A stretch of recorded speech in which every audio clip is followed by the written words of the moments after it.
I got asked if I could do some tests on some American masks, but because I'm in the UK I don't actually have many American masks because of the export ban on them. So the only thing I have is this M9A1, which I can actually test. I also have the XM28, which I can't test because it's only got its cheek filters in, there's no replacement ones for it. So they're a good sort of 50 years old. And I also have an MCU2P, but the straps are broken on it, so I can't test that. So, let's have a look at the M9. So I'm guessing the ML is medium large, M9A1. It's in one of these sort of old bags. Just open the little clasps up on it. Get the filter out first. I won't be using this filter to test it, because the filter, let's find the number on it, 1951. So this is definitely containing asbestos. But if you're interested, that's the original M9 type filter. But here we have the mask itself. So this will be interesting to see if this works. It's sort of the grey-white rubber, US M it says on there, so I guess that's the medium. Some serial numbers there. Filter intake port.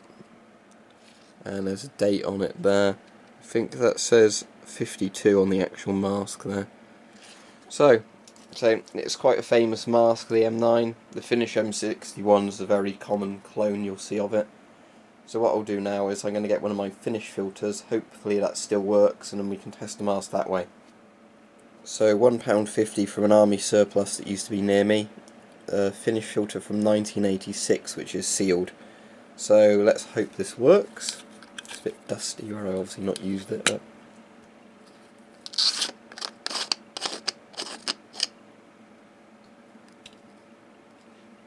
so it's a typical Finnish filter.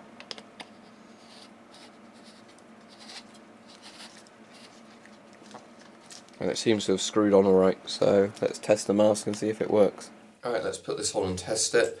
I've never actually tried to wear this mask before simply due to its age.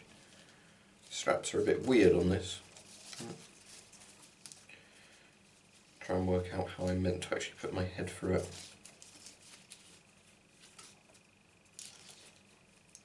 You've got this bottom section of the strap there that seems really out of place. Don't know if you can clip that off. Ah, good, you can. So I guess that's just a secondary strap you've got once you've got the mask on. And that's working out where to actually tighten these.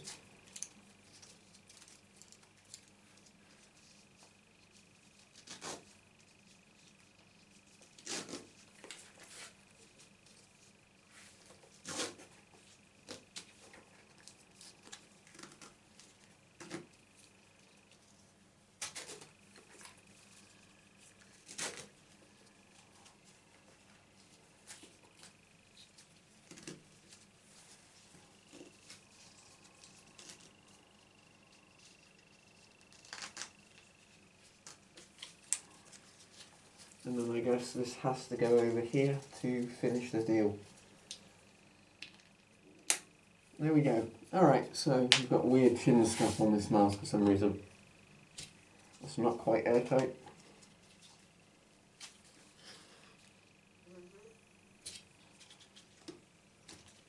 I don't know if I'm going to be able to get this totally airtight, but we might as well do the test regardless. I think that might be airtight now. Okay, so let's do the test.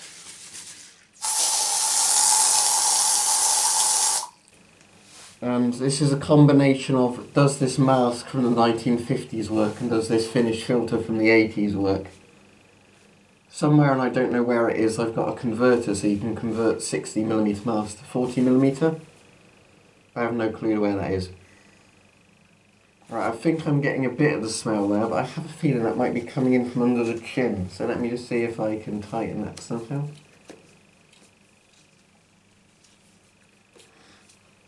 Right, the smell's gone now. I have a feeling this has a slightly dodgy chin like the Draeger M61 does, where if you look in certain directions you break the chin seal. Right, but again, I can't smell anything at the moment. So, the American M9 was a mask they made in the 1950s, just after World War II. And it was the idea of having a lightweight assault mask. This wasn't the first mask they did with a 60mm filter, I believe that was the M8. But this was the first actual sort of, I don't know if it was first mass produced, I don't know how mass produced the M8 was, but this was a very famous mask because a lot of countries copied it for their mask. I assume it was done under license, but for its time, for a mask from the 1950s, it's very comfortable. So it's got the comically big nose on this mask. Somebody was asking me in the comments yesterday on the Serbian version of this, which is smaller, why did it have such a big nose? I don't know. I think it might be because some of their older masks had the same face piece. So the older sort of World War II big canisters on the pipe masks used this same face piece, and they just modernised it to take a 60mm filter. I don't actually know, but at the moment I can't smell anything, so I guess I've got the seal correct now. Yeah, for the age of the mask, it's not too bad at all. Considering this is 1951 or 52, I think this mask was dated. So if it's 2017 now, we're talking about a mask that's, 65 years old, really, and still functioning.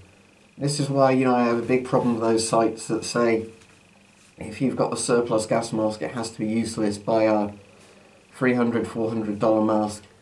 No, because that's not how gas masks work. The newer they are, of course, the more good condition they'll be in.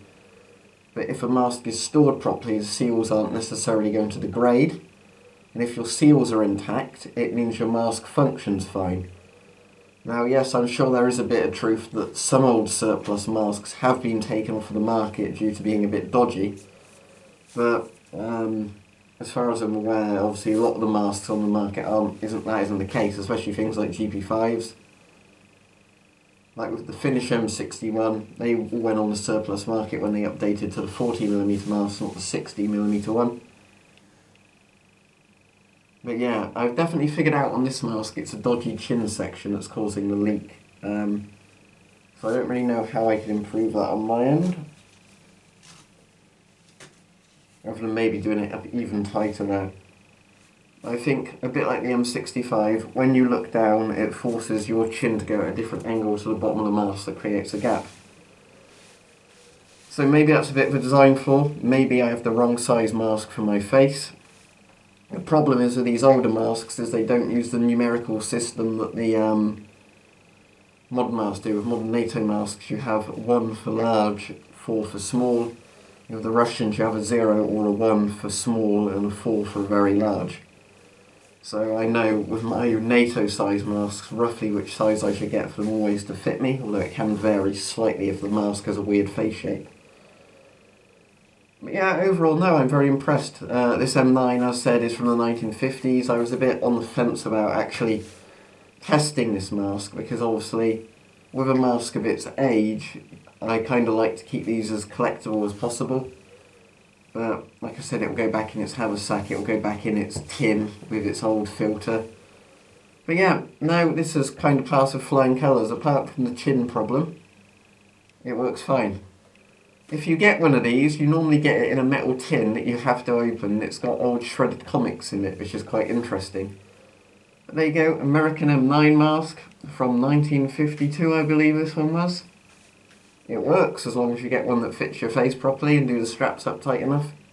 It's not too uncomfortable either, so good job. I'll just prove to you that it is actually immediately. I can smell that, so American M9, it's done its job.